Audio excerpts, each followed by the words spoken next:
Kevin Durant appeared to injure his left ankle during warm-ups earlier tonight, and in this video we'll take a closer look at what happened and if there's any reason to be concerned here. Welcome back everybody, I'm Dr. Brian Sutterer, and if you're new here and enjoy learning about the underlying anatomy and mechanisms of different sports injuries, then please consider subscribing to support the channel and stay up to date with future videos. Tonight was supposed to be Durant's debut with the Suns, and unfortunately we could see here during warm-ups as Durant goes up for this layup, his left ankle goes into this severe inversion position. Durant was able to limp off the court, but was then ruled out with a left ankle injury. Inversion ankle sprains like this are one of those injuries that can look really severe just based on the pictures. Of course, we can see here it's almost like a 90-degree angle where the outside of Durant's leg is basically all the way down towards the court. But sometimes the actual severity of the injury doesn't really line up with exactly how bad it looks. On the other hand, we have injuries like LaMelo Ball, who seemingly take a very innocuous step and then have an ankle fracture that puts him out for the season. So sometimes these can be hard to predict, but we'll talk about some different criteria that we use to help suggest if there might be something like a fracture. Of course, mechanism itself, we're dealing with non-contact, of course, because he's not stepping on anybody, he's just stepping down on the court. And then the fact that his outer portion of his ankle comes down towards the court, that's going to be inversion. If the inside of Durant's foot had gone more down this way, that would be ankle eversion. So of course, on the outside of the ankle here, we have all these small little ligaments. When that ankle goes into inversion, those ligaments can become stretched. I know there's a lot of comments about it looked like he slipped on the court, but I gotta be honest, it really doesn't look like his foot slipped. If we pay attention here, right as his heel lands, his heel strike already is in an inverted position. So the frame just before, you can see there's already a little bit of that inversion position. The heel strikes down and then his body's not able to compensate. Those muscles aren't able to fire to keep the ankle stable, and that inversion mechanism just continues all the way through. So I don't really think he slipped on the court. If he would have slipped on the court, his foot probably would have shot forward out past him rather than go into this inversion position. In fact, you actually want there to be less friction on the outside part of your shoe if you're going to help prevent an ankle sprain, because if there's less friction there, the foot and the shoe are basically going to slide rather than grip. And when it grips really firm, that's when the inversion continues. So it actually would have been better if he had completely slid across the court. Next, we'll look at our anatomy and sort of talk about some other aspects of this injury. But first, I want to give a quick shout out to the sponsor of this video. This video is sponsored by the makers of the most comfortable men's jeans on the planet, Mugsy. I'm at that weird adult age where it just seems really hard to find stylish, but also comfortable, nicer clothing. So I usually default to wearing a lot of sweatpants and joggers. Mugsies are built with proprietary stretch denim that makes them look really stylish and nice, but feel as comfortable as sweatpants. They're the first company to make these stretch jeans for men, and they really deliver on comfortable style. They're never too baggy, they're not too skinny, they really do just fit nice and snug while still giving you plenty of freedom to move around. Mugsy also makes stretch chinos, shorts, joggers, tops, and anything else you could possibly need in your wardrobe. Right now, if you head to mugsy.com and use code Brian10, you're gonna get 10% off your first purchase. They offer free shipping and free returns, so there's absolutely no reason not to check out what truly are, to me, the most comfortable but stylish jeans for men. They feel great and they look even better. So thank you again to Mugsy for sponsoring today's video, and let's get back to our learning. With our biodigital anatomy tool now, I've highlighted the key structures on the lateral or outer portion of a left ankle. I've got some muscles and tendons shown here, but the three ligaments I want to talk about are the ATFL, highlighted here in yellow. That's the most common ligament that's injured with an ankle sprain. Then you have the CFL, which runs a little bit more north to south, and then in the backside you have the posterior talofibular ligament. These ligaments kind of run around the lateral ankle like the hands of a clock.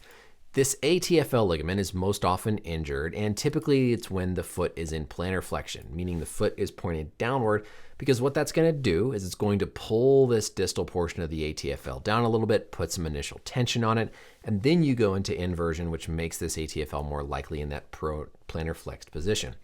The CFL is sort of the next one to be injured, and that often occurs when there's either some neutral position of the ankle or the foot is upwards in dorsiflexion. In dorsiflexion, there's not as much stress here on the ATFL, so when you invert in dorsiflexion, you're more likely to injure this calcaneal fibular ligament. The PTFL is rarely injured. It's not one we think about that often and really don't even have a clinical test for. The high ankle sprain that we talk about, that ligament is higher up here in the ankle between the tibia and the fibula.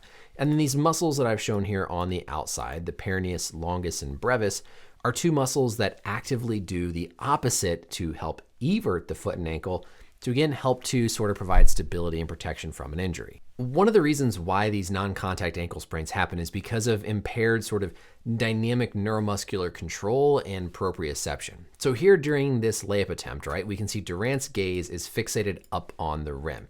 He's not looking at his feet. His eyes aren't giving feedback to his brain about where the feet are in space relative to the court. Obviously, he wants to be prepared for when his foot is going to hit the court so that the muscles can engage and fire appropriately to help stabilize his foot.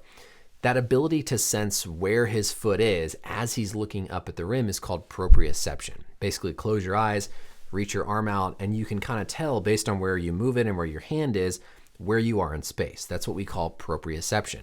And so his brain in this moment is trying to realize where his left foot is relative to his surroundings in order to appropriately protect it from an injury.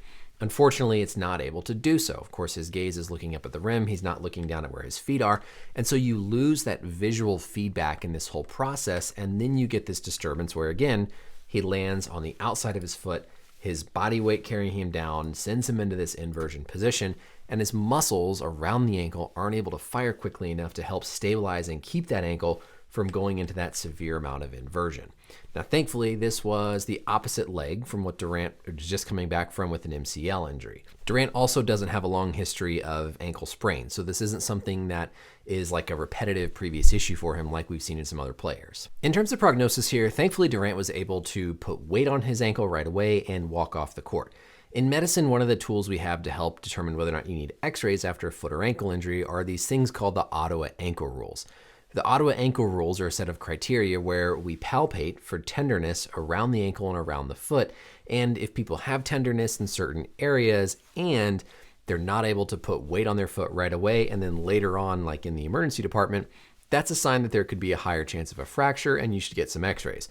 So it's always reassuring when somebody can put weight on their foot after an ankle injury. Of course, again, like we saw with LaMelo Ball, that doesn't always mean that x-rays are going to be 100% negative. If we talk about that ankle position and the ATFL versus CFL with plantar dorsiflexion, it's kind of hard to tell from this angle, but certainly there's not a lot of plantar flexion. Here, of course, Durant's body is basically directly over his ankle, and so this is going to be a neutral, if not slightly dorsiflexed position.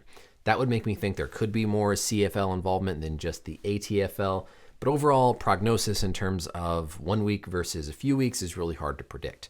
Even if somebody has a complete, like grade 3 full ankle ligament tear, it's not something that we do surgery for, at least not right away. Surgery right away depends more on things like if there's a big cartilage injury or obviously something like a fracture.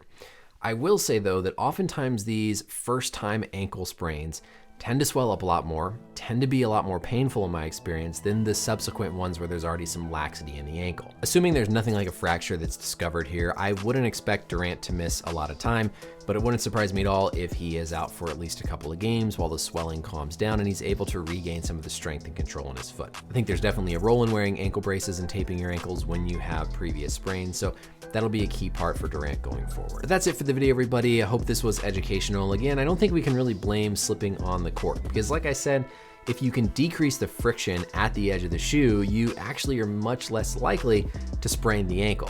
So you almost want to have a little bit of a slip because that puts less force, less friction through the shoe to then help contribute to the sprain. Nevertheless, a little bit concerning that this is more those proprioceptive, non-contact type ankle sprains because that often shows possibly some deficiency in that neuromuscular control pathway. I don't expect this to be a big long-term thing for Durant, but we'll stay tuned for more updates. Thank you as always for watching, and I'll see you in the next video.